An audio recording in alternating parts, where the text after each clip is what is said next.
નમસ્કાર વિદ્યાર્થી મિત્રો, આજના લેક્ચરમાં ફરી આપણે મળીએ છીએ અને આજે આપણે પ્રશ્ન 1 ના દાખલા ક્રમાંક 5 થી 8 સૌપ્રથમ ગણીશું. સૌપ્રથમ આપણે પાંચમા દાખલાથી શરૂઆત કરીએ. તમને યાદ હોય તો આપણે આ દાખલાની અંદર જે સમીકરણો આપણને આપેલા છે તે સમીકરણો દ્વિઘાત છે કે નહીં તે આપણે ચકાસવાના છે. તો આપણે પાંચમા દાખલાની રકમ લખીએ અને શરૂ કરીએ. પાંચમો દાખલો આપણને આ રીતે આપેલો છે 2x - 1, બીજા કૌંસમાં આપેલું છે x - 3 બરાબર x + 5 અને બીજા કૌંસમાં આપેલું છે x - 1. તો આ સમીકરણનો આપણે ઉકેલ મેળવવો છે. હવે આપણે આના પહેલાના પ્રશ્નની અંદર જે રીતે વેતરો દાખલો ગણેલો એ જ રીતે આપણે આની અંદર દાખલો ગણીએ. સૌપ્રથમ તો આપણે આ બંને કૌંસને પહેલા તો સામાન્યકરણ કરીએ. તો સૌપ્રથમ 2x જે છે તેને આપણે બીજા આખા કૌંસની સાથે ગુણીએ. તો 2x બીજા કૌંસમાં થશે x - 3 અને -1 ને પણ બીજા આખા કૌંસ સાથે ગુણીએ તો -1 બીજા કૌંસમાં x - 3. એ જ રીતે અહીં પણ કરીએ.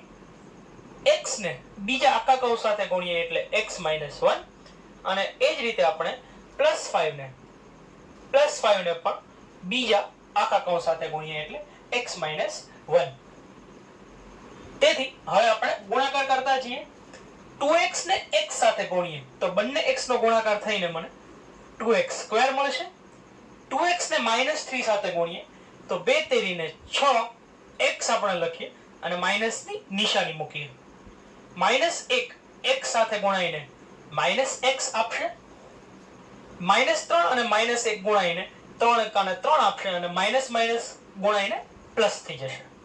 તેથી આ રીતે આપણને ડાબી બાજુનું સમીકરણ મળશે આખું. જમણી બાજુ આપણે જોઈએ x અને x ગુણાઈને આપણને x² આપશે. માઈનસ ની નિશાની 1 અને x ગુણાઈને x આપશે. વત્તા 5 અને x ગુણાઈને આપણને 5x આપશે અને 5 અને -1 ગુણાઈને આપણને -5 આપશે. તો હવે આપણે જે સજાતીય પદો છે તેને પહેલા સાદુરૂપ આપતા જઈએ.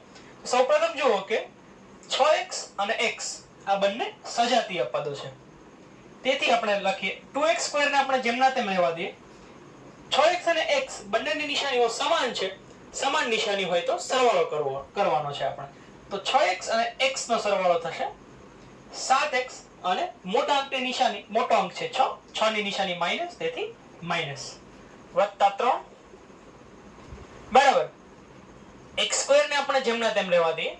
x અને 5x આ બંને પણ સજાતીય પદો છે પણ બંનેની નિશાનીઓ જુદી છે તો બાદબાકી કરીશું. 5x માંથી x જાય તો 4x મોટા અંકની નિશાની વત્તા તેથી વત્તા 4x ઓછા 5. આ રીતે આપણને જમણી બાજુનું સમીકરણ મળશે. હવે આપણે જમણી બાજુના આખું જે સમીકરણ છે તેને મિત્રો આ બાજુ ડાબી બાજુ લઈ આવે બરાબરની. તેથી 2x² - 7x + 3 જેમના તેમ રહેશે. વત્તા x² ને બરાબરની ડાબી બાજુ લાવવો એટલે ઓછા x² થશે વત્તા 4x ઓછા 4x થશે ઓછા 5 વત્તા 5 થશે બરાબર મને 0 મળશે. ફરીથી આપણે જે સજાતીય પદો છે તેને અલગ કરીએ.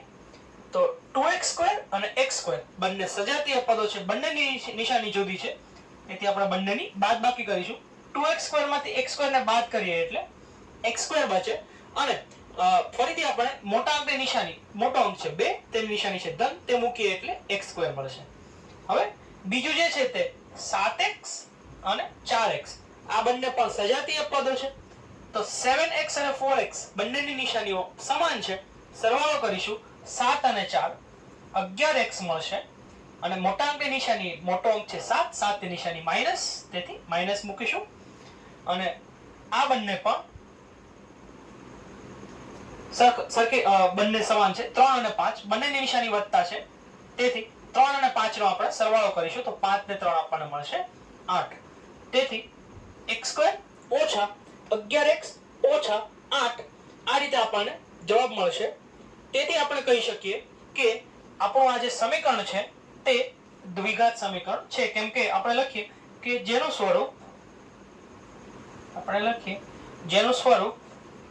ax² વત્તા bx વત્તા c બરાબર 0 સ્વરૂપનું છે.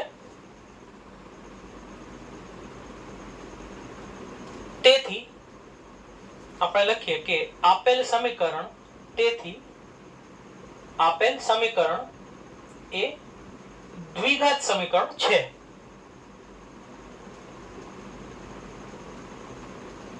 તો આ રીતે આપણે આ દાખલો ગણી શકીએ. હવે આપણે આની પછીનો દાખલો જોઈએ. આની પછીનો દાખલો મને આ રીતે આપેલો છે. છઠ્ઠો દાખલો આપણે લખીએ તો છઠ્ઠા દાખલાની રકમ જોઈએ. છઠ્ઠો દાખલો આપણને આ રીતે આપેલો છે.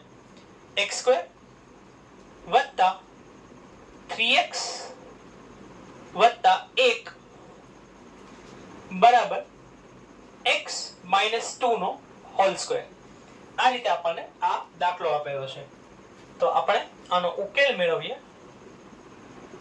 સૌપ્રથમ તો જુઓ મિત્રો, આ જે x - 2 નો જે હોલ સ્ક્વેર આપણને આપેલો છે તે x - y ના હોલ સ્ક્વેર જેવું છે. એટલે આપણે નિત્યસમ લખીએ સૌપ્રથમ. તો નિત્યસમ કયું વપરાશે?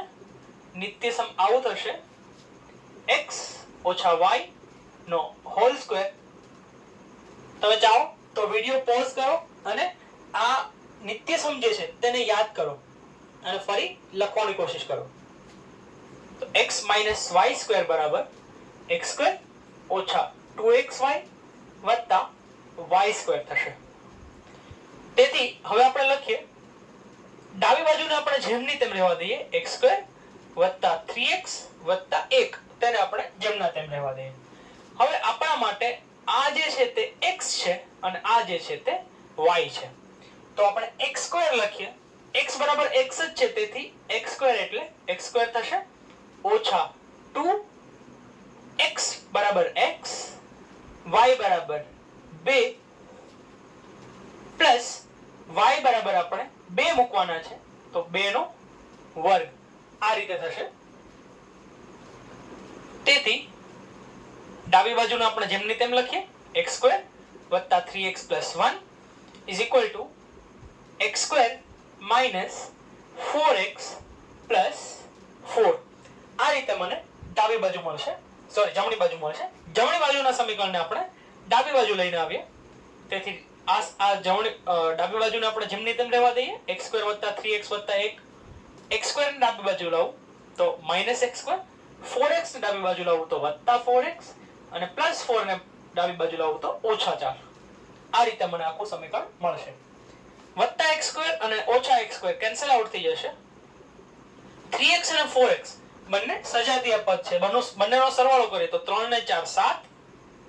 બંને વત્તા જ છે અને વત્તા 1 ઓછા 4 બંનેની નિશાનીઓ જુદી છે, તેથી આપણે બાદબાકી કરીશું. તો 4 માંથી 1 જાય એટલે 3 બચશે અને મોટા અંકની નિશાની મૂકીશું મિત્રો. મોટા અંક છે 4, 4 ની નિશાની માઈનસ, તેથી 7x - 3 બરાબર 0. આ રીતે આપણને મળશે. પણ તમે જુઓ કે આ સમીકરણની અંદર x² વાળું કોઈ પદ નથી. જો x² વાળું પદ ના હોય તો આપણે આ પ્રકારના સમીકરણને દ્વિઘાત સમીકરણ કહી શકીએ નહીં. તો આપણે લખીશું કે જે ax² વત્તા bx વત્તા c બરાબર 0 સ્વરૂપનું નથી. તેથી આપેલ સમીકરણ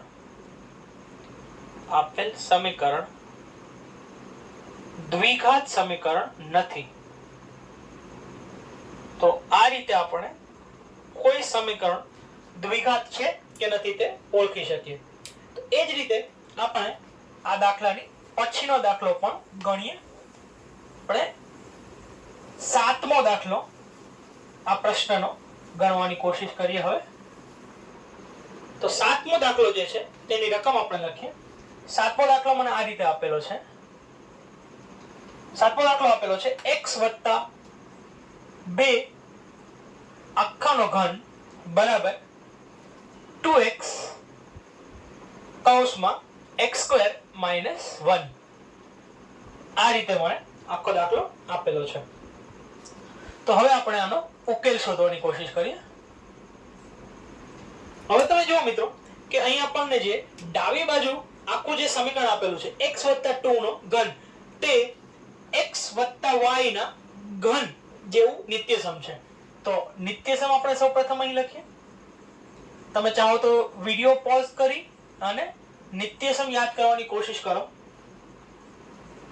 નિત્યસમ આવું છે x + y નો ઘન, વચ્ચે વત્તા હોય તો ઘનવાળા નિત્યસમની અંદર બધી જ નિશાનીઓ ઘન લખવાની છે.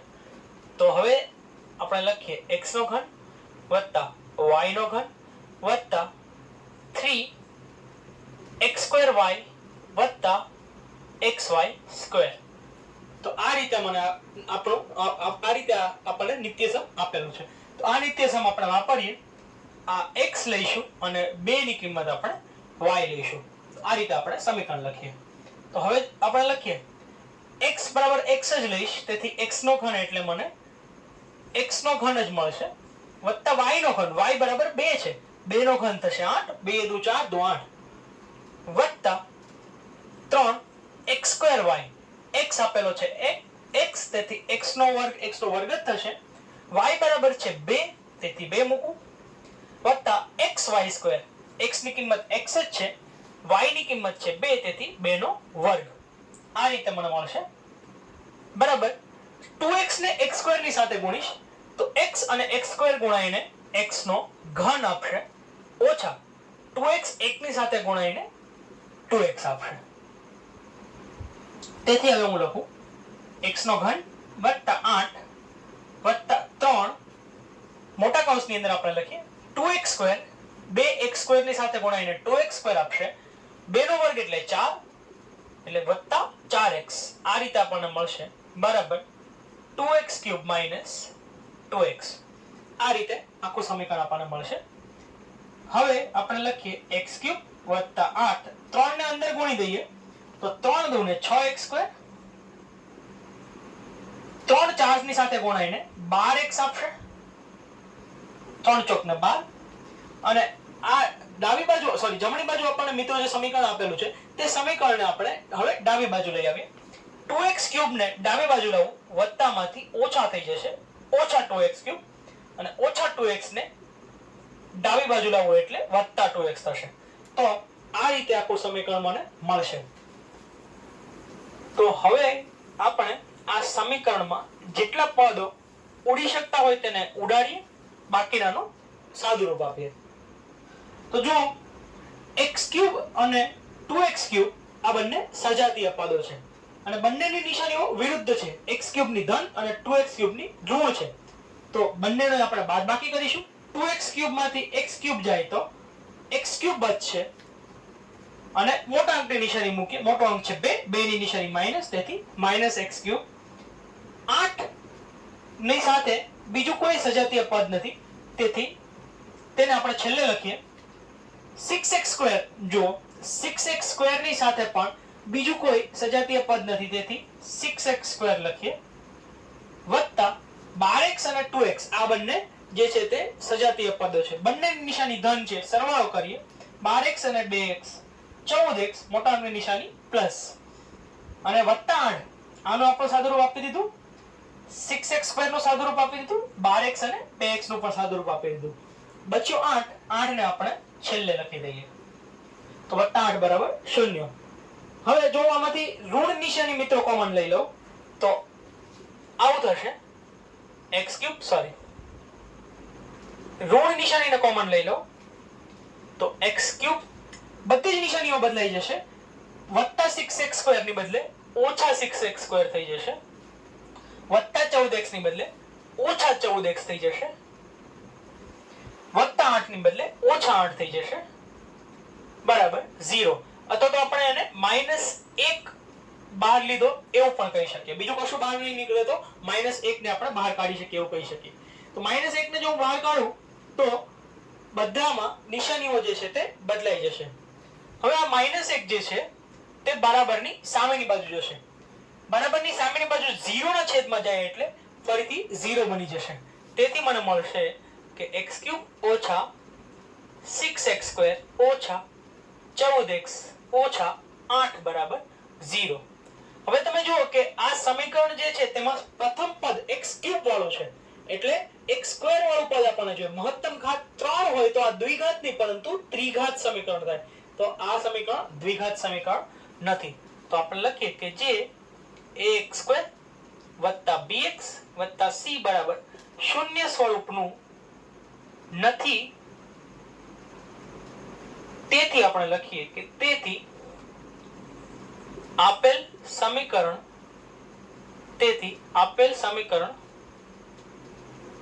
દ્વિઘાત સમીકરણ નથી.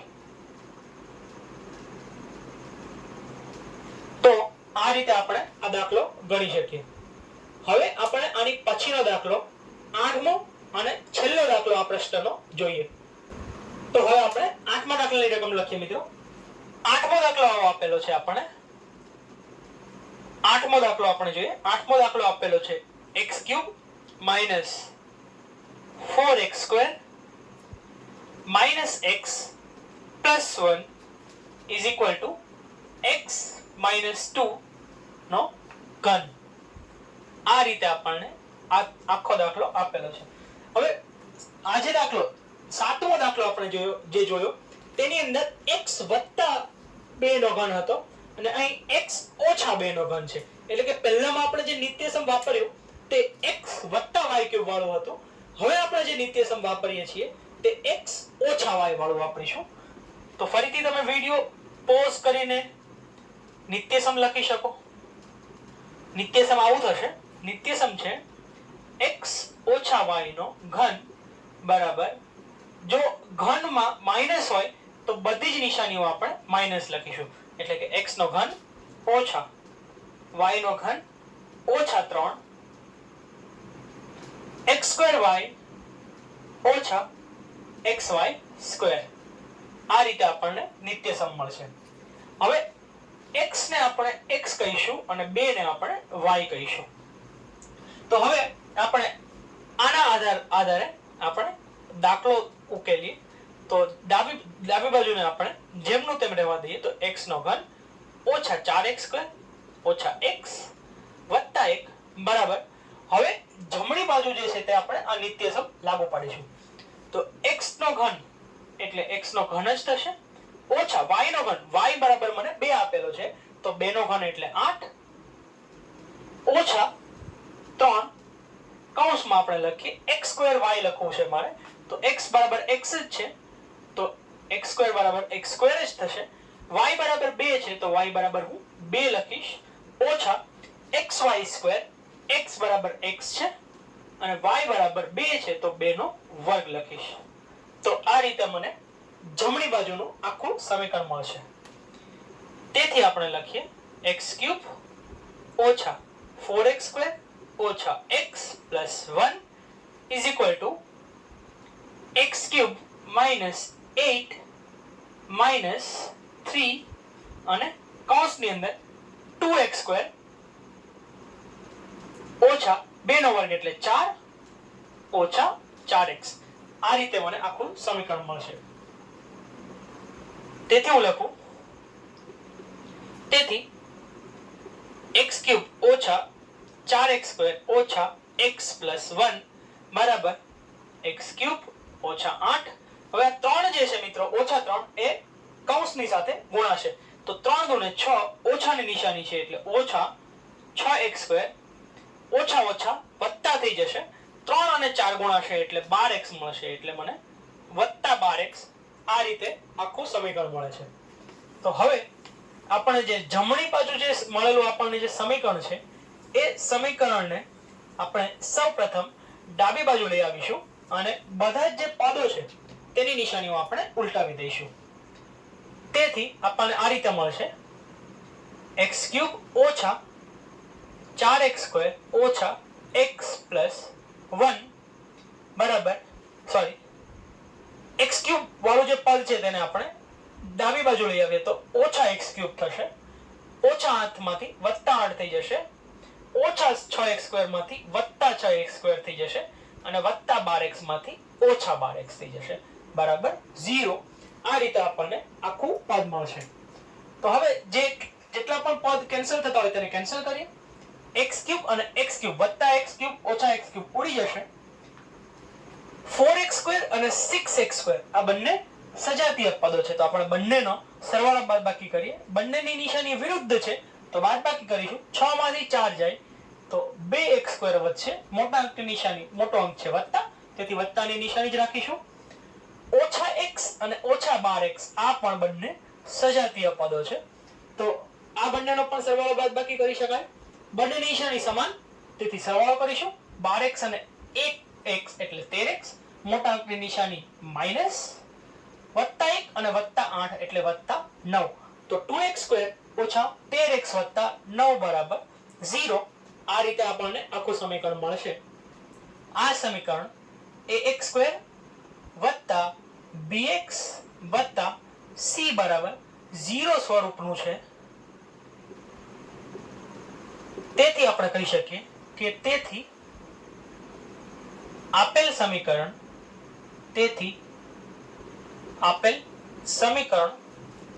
એ દ્વિઘાત સમીકરણ છે.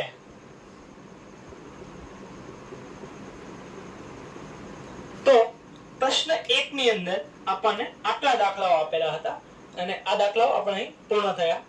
આની અંદર આપણે જોયું કે કોઈ પણ રીતે કોઈ પણ સમીકરણ આપણને આપેલ હોય તો તે દ્વિઘાત સમીકરણ છે કે નથી, તેને કેવી રીતે આપણે ચકાસી શકીએ અને કેવી રીતે આપણે તેનું સાદુરૂપ આપી શકીએ.